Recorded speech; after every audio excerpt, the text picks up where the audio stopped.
जादुई तोता। एक छोटे से गांव में एक गरीब परिवार रहता था। उस परिवार में रामू और उसकी बीवी सीता उसके बेटे चिंटू के साथ रहते थे। उसी गांव में एक तोता भी रहता था। उसका नाम था रघु। वो किस्मत का धनी था। जहां भी जाता वहां किसी भी चीज की कमी नहीं पड़ती थी। एक दिन रघु उड़ते उड़ते उस गरीब परिवार के घर गया। रघु सोचता है, अरे वाह, लगता है यहाँ आज बहुत अच्छा खाना मिलेगा। मैं पेट भर के खाऊंगा। वो एक कटोरी में रखे अमरूद देखता है। अरे वाह, अमरूद, मुझे तो ये बहुत पसंद है। मैं तो इसे पेट भर के खाऊंगा। रघु तोता अमरूद खाने ही लगता है। तभी सीता रघु को अमरूद खाते देखती है तो गुस्सा हो जाती है और उसे वहां से भगा देती है। भाग यहाँ से, न जाने कहां से आ जाते हैं। मैं तो परेशान हो गई हूं इनसे। सीता के भगाने के बाद रघु चुपचाप से एक कोने में रहता है। धीरे धीरे उस परिवार की बरकत होने लगती है। एक दिन रामू और सीता खाना खाते वक्त बातें करते हैं। आजकल हमारी बहुत तरक्की हो रही है, काम भी अच्छा चल रहा है। रामू कहता है। इस पर सीता कहती है, सच कहा, भगवान हमेशा ऐसे ही हम पर मेहरबान रहे। बेटा चिंटू भी कहता है, पिताजी, मुझे खिलौना लेके दो ना, मेरे सभी दोस्तों के पास है। रामू कहता है, ठीक है, जरूर लाऊंगा।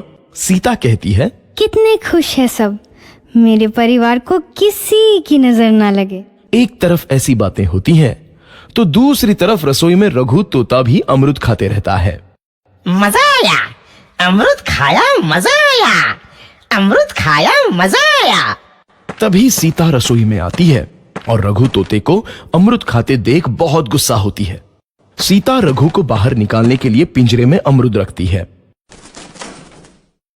रघु जब अमरूद खाने लगता है तो पिंजरे का दरवाजा बंद हो जाता है और वो उसमें फंस जाता है। मुझे बाहर निकालो, मैं यहाँ फंस गया हूँ, मुझे बचाओ। अगले दिन सीता पिंजरा उठाकर बाहर दूर उस रघु को छोड़ देती है। रघु के जाते ही उनके घर आई बरकत धीरे धीरे कम हो जाती है। उन्हें बहुत घाटा होता है। सीता कहती है, ये क्या हो रहा है, अचानक इतना कैसे बदल गया? अभी तक तो सब कुछ अच्छा चल रहा था। रामू कहता है, लगता है भगवान हम पर रूठ गए हैं। चिंटू भी कहता है, लगता है अब मुझे खिलौने भी नहीं मिलेंगे। और वो रोने लगता है और बाहर चला जाता है। कुछ दिन बाद रघु तोता फिर से उस घर में आता है। वापस आया, मैं वापस आया, अब मैं जमकर अमरूद खाऊंगा। रघु सीधा रसोई घर में चला जाता है और अमरूद खाने लगता है। कुछ देर बाद सीता रसोई में आती है और रघु को देख कहती है, एक तो घर में पहले से इतनी दिक्कत चल रही है और ऊपर से ये तोता मुझे और परेशान कर रहा है। सीता रघु को वहां से भगा देती है। रघु उड़कर किसी कोने में छुप जाता है। कुछ दिन बाद धीरे धीरे उस घर की बरकत वापस आने लगती है। काम भी अच्छे से चलने लगता है। एक रात जब रघु तोता अमरूद खाने जाता है तो पिंजरे में फंस जाता है। ये लोग आखिर चाहते क्या हैं? एक तोते को शांति से अमरूद खाने क्यों नहीं देते? मैं कौन सा चोरी कर रहा हूँ? बस अमरूद ही तो खा रहा हूँ। तभी रामू वहां आता है और पिंजरे में रघु तोते को देख उसे बाहर छोड़ देता है। ये तोता भी कितना जिद्दी है, बार बार वापस आ जाता है। जैसे ही रामू रघु को छोड़ देता है, अगले दिन से फिर से उनके घर की बरकत जाने लगती है। काम में घाटा होता है। किसी को समझ नहीं आ रहा था कि ऐसा क्यों हो रहा है। रघु तोता घर आता है तो अचानक बरकत आती है और जब रघु तोता को बाहर निकालते हैं तो बरकत चली जाती है। एक दिन सीता रघु तोते के घर आने और बाहर जाने की स्थिति पर नजर रखती है। ये तोता जब भी घर आता है तो घर में बरकत आती है और जैसे ही ये घर से बाहर जाता है तो उसी के साथ बरकत भी चली जाती है। कहीं ये जादुई तोता तो नहीं है? अगली बार जब ये तोता घर आएगा तो मैं इसे कहीं नहीं जाने दूंगी। सीता रघु का बहुत इंतजार करती है लेकिन रघु तोता दोबारा उस घर में कभी नहीं आता। सौभाग्यशाली तोता। बहुत समय पहले की बात है। एक छोटे से गांव के पास एक सुंदर जंगल था। उस जंगल में तरह तरह के पक्षी और जानवर रहते थे। उन्हीं पक्षियों में एक अनोखा तोता भी रहता था, जिसका नाम चिरकू था। चिरकू को लोग सौभाग्यशाली तोता के नाम से जानते थे, क्योंकि जहां भी वह जाता, वहां कोई न कोई चमत्कार हो जाता या किसी की किस्मत बदल जाती। गांव के लोग मानते थे कि अगर चिरकू उनके घर आ जाए तो उनके जीवन में सुख और समृद्धि आ जाती है। चिरकू हमेशा खुश रहता और अपनी मधुर आवाज में गाने गाता। लोग उसे फल और अनाज खिलाते और उसकी भलाई की कामना करते थे। चिरकू भी गांव के लोगों से बहुत प्यार करता था और जहां भी जाता खुशियां बांटता। एक दिन गांव में एक गरीब किसान, जिसका नाम रघु था, बहुत परेशान था। उसकी फसलें बर्बाद हो गई थीं और उसके पास खाने को भी कुछ नहीं था। वह दिन रात मेहनत करता, लेकिन किस्मत उसका साथ नहीं दे रही थी। एक दिन रघु ने गांव के लोगों से चिरकू के बारे में सुना और सोचा कि शायद यह सौभाग्यशाली तोता उसकी भी मदद कर सकता है। रघु ने तय किया कि वह चिरकू से मिलकर अपनी किस्मत बदलने की विनती करेगा।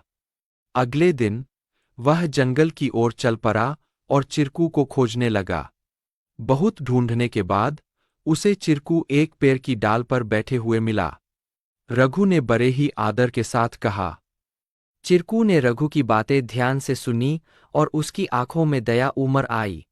चिरकू ने अपनी चोंच में एक छोटी सी चमकती हुई पत्ती उठाई और रघु को देते हुए कहा, यह जादुई पत्ती है। इसे अपनी जेब में रख लो और जब तुम अपने खेत में काम करने जाओ तो यह पत्ती तुम्हारी किस्मत बदल देगी। रघु ने धन्यवाद कहा और वह पत्ती लेकर अपने घर लौट आया। अगले दिन वह अपने खेत में काम करने के लिए गया। जैसे ही उसने खेत में जुताई शुरू की, अचानक से बारिश होने लगी।